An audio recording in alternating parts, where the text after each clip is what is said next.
Akhirnya nemuin buku yang memvalidasi kalau hidup kaya itu bukan soal uang, tapi soal pengalaman. Kok bisa kayak gitu? Die with Zero oleh Bill Perkins. Buku life lesson soal keuangan yang metodenya sedikit berbeda dari buku keuangan yang lain. Kalau buku keuangan yang lain biasanya membahas soal investasi, menciptakan passive income, multiply pendapatan, dan lainnya, Die with Zero membantah itu semua dan memiliki satu statement kuat bahwa uang harus dihabiskan sebelum kita meninggal. Dan berikut adalah sekilas poin versi saya dari Die with Zero oleh Bill Perkins. Kenyataan yang sering muncul saat ini adalah kebanyakan orang tuh menunda memuaskan dirinya sendiri dalam waktu yang terlalu lama. Artinya, mereka terus-terusan berjuang, prihatin, mengumpulkan uang yang banyak.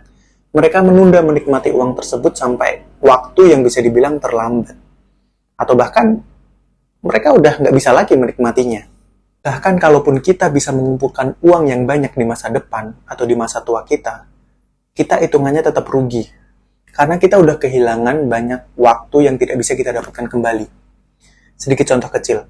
Ayah sebagai kepala keluarga banyak menghabiskan waktu lembur kerja, sampai-sampai sedikit waktu untuk dihabiskan dengan anaknya yang mungkin masih 10 tahun. Di masa depan, ayah mungkin akan memiliki banyak uang.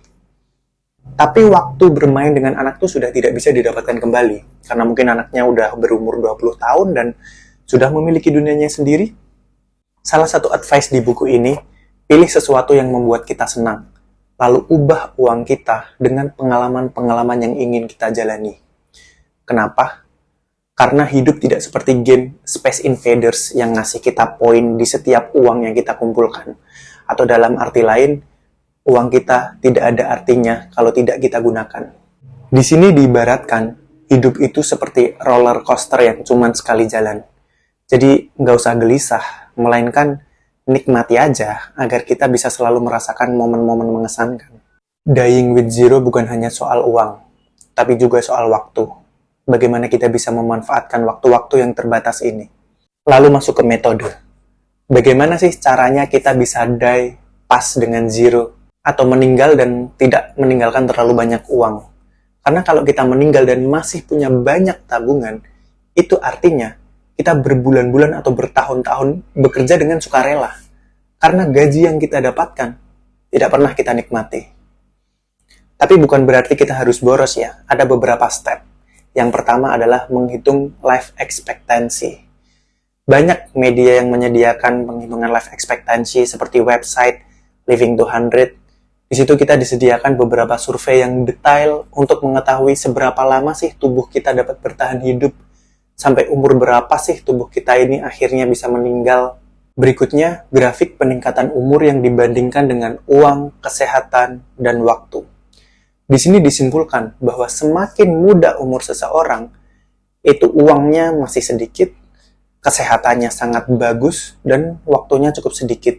Sedangkan semakin tua umur seseorang, uangnya akan semakin banyak, kesehatannya akan semakin lemah, dan waktunya akan semakin banyak. Di sini ditarik kesimpulan bahwa di antara umur 30 sampai 40 tahun itu adalah umur yang paling balance di antara ketiganya. Artinya dari segi uang, kesehatan, dan waktu itu memiliki batas yang cukup seimbang. Makanya di umur-umur segitu tuh baiknya dimanfaatkan untuk banyak mencari pengalaman. Karena faktanya, kalau kita mulai menabung, mulai menghabiskan waktu untuk bekerja di saat usia kita masih muda, bisa dibilang sedikit percuma. Karena gaji kita masih kecil, untuk menabung itu belum terlalu berdampak besar. Sedangkan kesehatan kita lagi bagus-bagusnya. Lagi efektif banget untuk dipakai mencari pengalaman.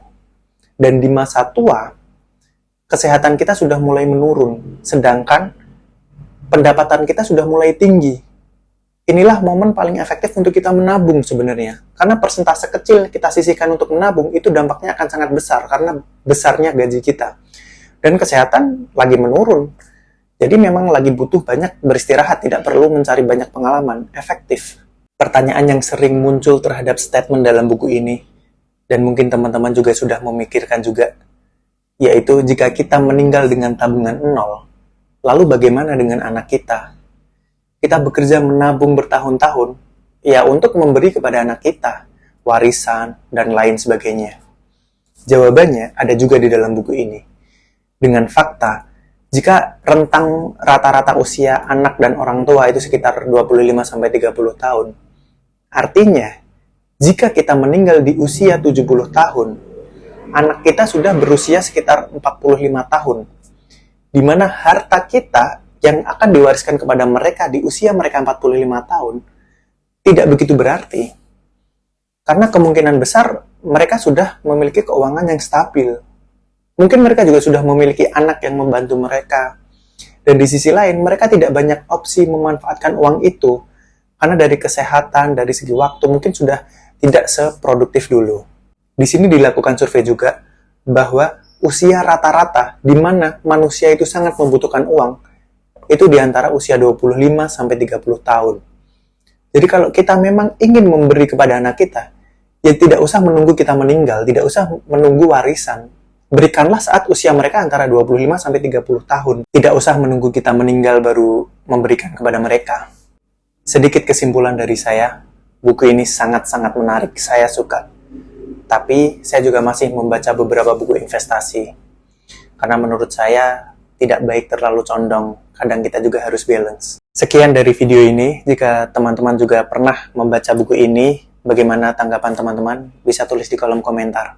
Terima kasih.